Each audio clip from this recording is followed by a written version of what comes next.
قرآن کریم کی جو ترتیب ہے اس میں سورہ ہود کے بعد سورہ یوسف آتی ہے۔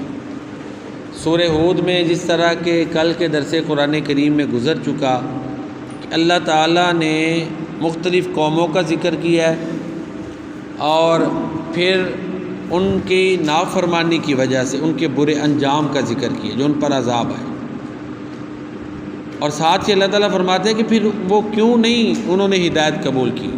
اللہ تو کسی پہ ظلم نہیں کرتے، وہ خود ہی اپنے اوپر ظلم کرنے والے تھے۔ کوئی اگر اصلاح کرے، اپنی درستگی کرے تو اللہ تعالیٰ کسی پر عذاب نہیں بھیجتے۔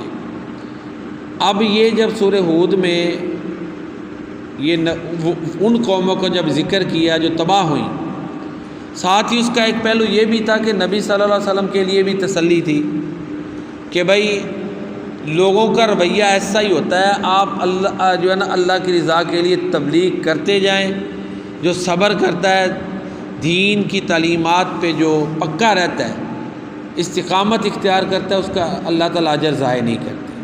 یہ پیارے نبی صلی اللہ علیہ وسلم کے لیے ایک تسلی تھی۔ آ گئی حضرت یوسف علیہ السلام کا پھر قصہ بیان کر دیا، جس کو قرآن کریم نے احسن القصص کہا کہ جو استقامت اختیار کرتے ہیں اللہ تعالیٰ ان کو ضرور جو ہے نا وہ اجر عطا فرماتے ہیں۔ اب حضرت یوسف علیہ السلام کے قصہ میں ظاہرہ بہت بڑی تسلی تھی نبی کریم صلی اللہ علیہ وآلہ وسلم کے لیے۔ تو ایک پہلو تو یہ ہے کہ اللہ تعالیٰ جو صبر کرے، جو تقوی اختیار کرے، اس کو ضرور اچھا ریوارڈ دیتے ہیں۔ یوسف علیہ السلام کو کیسے اللہ تعالیٰ نے بادشاہت عطا کی۔ اب سورہ یوسف میں ہم دیکھیں نا تو سورہ یوسف میں کئی ایسی چیزیں جو عملی طور پر ہمارے لیے ملتی ہیں۔ اس کو احسن القصص قرآن نے کہا ہے۔ ایک چیز جو ہمیں یہاں سے یہ ملتی ہے کہ بعض دفعہ کسی میں خوبیاں ہوتی ہیں، ان خوبیوں کی وجہ سے دوسرے اس کے مخالف ہو جاتے ہیں۔ یوسف علیہ السلام نبی تھے اور یعقوب علیہ السلام ان سے بہت زیادہ محبت کرتے تھے، لیکن بھائی جو ہے نا حسد کا شکار ہو گئے۔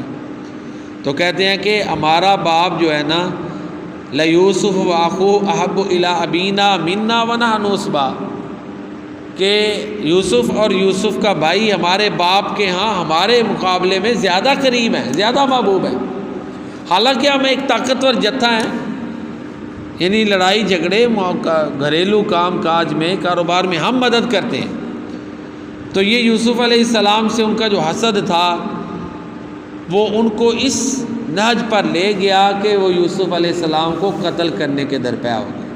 پھر ظاہر ہے انہوں نے یوسف علیہ السلام کو کنویں میں پھینکا، اور کنویں میں پھینکنے کے بعد جب آئے تو یعقوب علیہ السلام نے جب پوچھا تو وہ کہتے ہیں اس کو بھیڑیا کھا گیا۔ تو یعقوب علیہ السلام نے پھر کیا کہا کہ واللہ المستعان علی ما تصفون، جو تم بیان کرتے ہو اس پر اللہ سے ہی مدد مانگی جا سکتی ہے۔ یہاں سے ایک اور بات سمجھ میں آتی ہے، دیکھیں یوسف علیہ السلام نبی تھے، ان کے بھائی نبی کے بھائی تھے، ایسے ہی ہے نا، یوسف علیہ السلام نبی تھے اور ان کے بھائی غیر وہ نبی نہیں تھے لیکن نبی کے بھائی تھے۔ ایک ان کے والد یعقوب بھی نبی، آگے اسحاق دادا بھی نبی، ابراہیم علیہ السلام پردادا بھی نبی، تو یہ بہک گئے۔ تو ہمارے ہاں جو عام طور پہ ہوتا ہے نا، بات خاندانوں پہ ختم ہوتی ہے، بعض دفعہ خاندانی آدمی بھی گمراہ ہو سکتا ہے، بہک سکتا ہے۔ یہ اللہ قرآن میں فرماتے ہیں زندوں سے مردہ، مردوں سے زندہ، وہ نکالتا ہے۔ تو یہ صرف پکی ہدایت کی گارنٹی نبیوں کے لیے ہے، یا جن کے لیے اللہ کے نبی کی دعائیں ہیں۔ باقیوں کو تو ہر وقت یہ پڑھتے رہنا چاہیے ہر نماز میں اہدنا الصراط المستقیم۔ اب نوح علیہ السلام دیکھیں بیٹا، بیوی دیکھیں، لوط علیہ السلام کا دیکھ لیں، بیوی ہے۔ تو لہٰذا پھر یہ جتنے قریش تھے سارے خاندانی تھے نا، جو نبی صلی اللہ علیہ وسلم کے رشتہ دار تھے، ابراہیم علیہ السلام کی نسل میں سے تھے، تو کس قدر مخالفت میں تھے۔ تو لہٰذا یہ کہنا کہ نہیں جی خاندانوں پہ بات ختم ہوتی ہے، اللہ چاہے تو ابو جہل کے بیٹے کریمہ کو بھی ہدایت دے دیا، اس نے دی ہے کہ نہیں؟ تو یہ کوئی کرائیٹیریا اتنا مناسب نہیں۔ ہاں یہ بات ضرور ہے، تربیت اچھی بھی اثر کرتی ہے۔ جو تربیت پہ فوکس کرتے ہیں، جو چیزیں سکھاتے ہیں، کیونکہ اللہ کے نبی نے فرمایا کہ بچہ فطرت پہ پیدا ہوتا ہے، اس کے ماں باپ اس کو یہودی بنا دیں، عیسائی بنا دیں، تربیت بھی اثر انداز ہوتی ہے۔ تو جو بعض دفعہ خاندان ہمارے ہاں جو پری ویلنگ خاندان ہیں، ہم ان کے دیکھتے ہیں رویے، تربیت پہ فوکس کرتے ہیں، بڑی چیزوں کو، ظاہر پر اس کا ریوارڈ بھی ملتا ہے، لیکن بعض دفعہ چیزیں ان چیزوں سے ہٹ بھی جاتی ہیں، وہ معاملے اللہ کے پاس ہے، یہ اصول نہیں ہے۔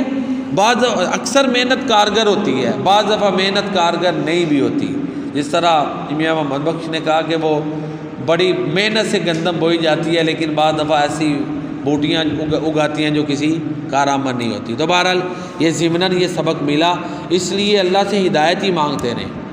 یہ کہ جی میں اس خاندان کا ہوں اور میرے قریب شیطان نہیں آ سکتا یا میں نہیں بیٹھ سکتا، یہ بات درست نہیں۔ اللہ سے عاجزی ہر کو مانگنی پڑے گی، سوال کرنا پڑے گا، انبیاء معصوم ہوتے ہیں۔ یہ ایک واقعہ یہاں سے یہ ملا، یعنی ایک سبق ملا یوسف علیہ السلام کے اس واقعہ سے۔ باقی آگے یوسف علیہ السلام ظاہرہ جب فتنے سے دوچار ہوئے تو اللہ نے غیبی مدد کی، یوسف علیہ السلام کی بے گناہی ثابت ہو گئی، لیکن اس کے باوجود چونکہ خواتین اور عورتوں کا فتنہ بہت زیادہ تھا، فتنے سے بچنے کے لیے یوسف علیہ السلام نے دعا کی، رب السجن احب الی مما یدعوننی الی، یا اللہ اس فتنے سے بہتر ہے کہ آپ مجھے جیل میں بھیج دیں۔ یوسف علیہ السلام نے دعا کی، ظاہر اللہ تعالیٰ نے انہیں پھر جیل میں بھیج دیا۔ بعض دفعہ ایک بڑی ظاہر ہے جیل کی زندگی قید کی زندگی ہوتی ہے، اور کوئی بھی آدمی جو خاص کر نبی سوشل ہوتے ہیں، تبلیغ کرنی ہے معاشرے میں، اس کے لیے یہ بہت بڑی سزا ہوتی ہے کہ اسے تنہائی میں ڈال دیں۔ جو بندہ پبلک فگر ہوتا ہے نا، جو ملنسار ہوتا ہے، کوئی بھی اور سزا نہ، اس کو صرف کٹ آف کر دو، یہ بھی بڑی سزا ہوتی ہے۔ تو یوسف علیہ السلام نے کہا کہ یا اللہ ان فتنوں سے بہتر ہے کہ میں جیل میں چلا جاؤں، اور پھر جیل میں جب گئے، اللہ اکبر، کیونکہ پروپیگنڈے تو ان کے خلاف جھوٹے ہو چکے تھے، وہ دوسری غالب تھی، وہ عزیز مصر کی بیوی، وہ میڈیا کہہ لیں ان کے پاس تھا، تو آپ کو پتہ ہے میڈیا وار ہوتی ہے، تو یوسف علیہ السلام وہ تو وہاں پہ پردیسی تھے، تو ان کی بے گناہی جو ہے وہ بڑی مشکل تھی ان حالات میں، اس طرح پبلک میں۔ جیل میں گئے، جیل میں پھر وہ دو قیدی ان کو ملے یوسف علیہ السلام کو، اور انہوں نے خواب دیکھا، اور یوسف علیہ السلام کو اللہ نے خوابوں کی تعبیر کا علم سکھایا ہوا تھا۔ انہوں نے دیکھا کہ ان کے چال چلن بڑے نیک، نبی تھے، بڑے نیک، کیا مکمل تھے، پرفیکٹ تھے، معصوم چال چلن تھے یوسف علیہ السلام کے۔ انہوں نے اپنی خوابیں جب بیان کی تو یوسف علیہ السلام نے کہا کہ تمہارا کھانا تمہارے پاس آئے اس سے پہلے میں بتا سکتا ہوں کیا آنا ہے، ٹھیک ہے، اور ساتھ کہا کہ یہ میرے رب نے مجھے سکھایا ہے، مما علمنی ربی، اللہ اکبر، یہ جو میں بتاؤں گا یہ میرے رب نے بتا دیا نا کہ ایک طاقت ہے جس کو میں مانتا ہوں۔ پھر اس سے معجزہ تھا ان کا۔ پھر ساتھ ہی یوسف علیہ السلام نے اپنی تبلیغ شروع کی، اور گول مول بات نہیں، صاف کہا کہ میں تو اپنے آباء و اجداد کے دین پر چلتا ہوں، اور وہ توحید کو ماننے والے ہیں، میں نے قوم کا جو یہ مذہب ہے چھوڑا ہوا ہے، میں اس پہ نہیں ہوں۔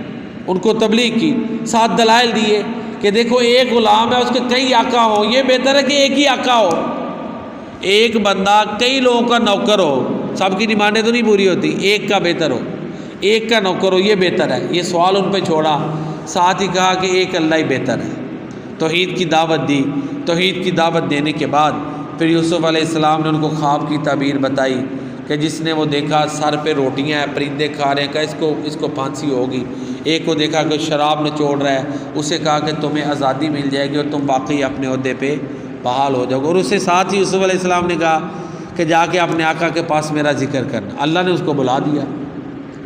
اب کچھ عرصہ گزرا، کہتے ہیں تقریباً 7 سال، بادشاہ کو خواب آیا کہ موٹی تازی گائیں ہیں، ان کو پتلی دبلی گائیں کھا رہی ہیں۔ بادشاہ نے یہ خواب اپنے جو اراکین سلطنت تھے ان سے بیان کیا کہ یہ میں نے خواب دیکھا ہے۔ انہوں نے کہا یہ ایسے فالتو خواب ہے، اضغاث احلام وما نحن بتاویل الاحلام بعالمین۔ اب جب یہ خواب گردش کرنے لگا تو وہ جو آزاد ہوا تھا اسے یاد آ گیا، یہ تو یوسف علیہ السلام بتا سکتے ہیں۔ اب اسے غلطی کا احساس بھی ہو گیا، گیا یوسف علیہ السلام کے پاس اور کیا کہا، ایھا الصدیق، سب سے زیادہ سچی ہے۔ یہ خواب بادشاہ نے دیکھا ہے، 7 دبلی پتلی گائیں موٹی گاؤں کو کھا رہی ہیں، بتاؤ اس کی تعبیر کیا ہے۔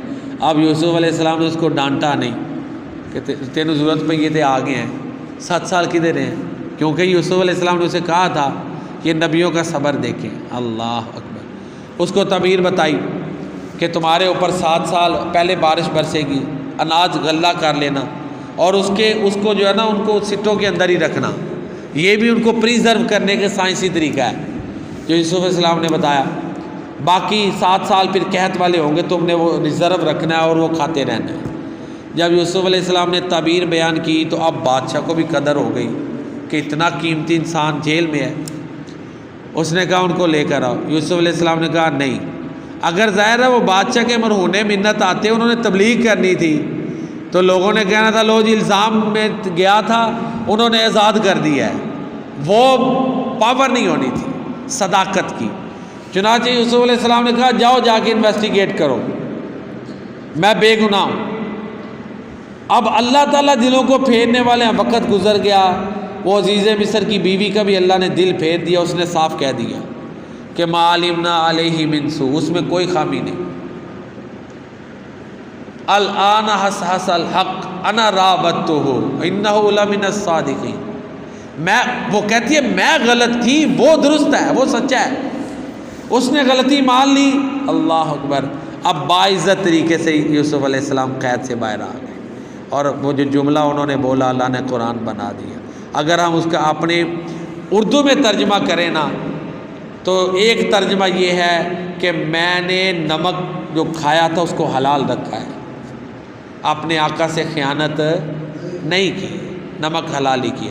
ایک تو یہ، دوسرا اپنے رب سے، اس کے رسول تھے دنیا ادھر بھی ادھر بھی، کہ میں اپنے رب کا فرما بردار ہوں۔ تو یہ ہے، باقی انشاءاللہ سورہ یوسف کی تفسیر بشرط صحت و زندگی ہم کل پڑھیں گے۔ جو میں نے بیان کیا آپ نے سنا، اللہ تعالیٰ اپنی بارگاہ میں قبول فرمائے۔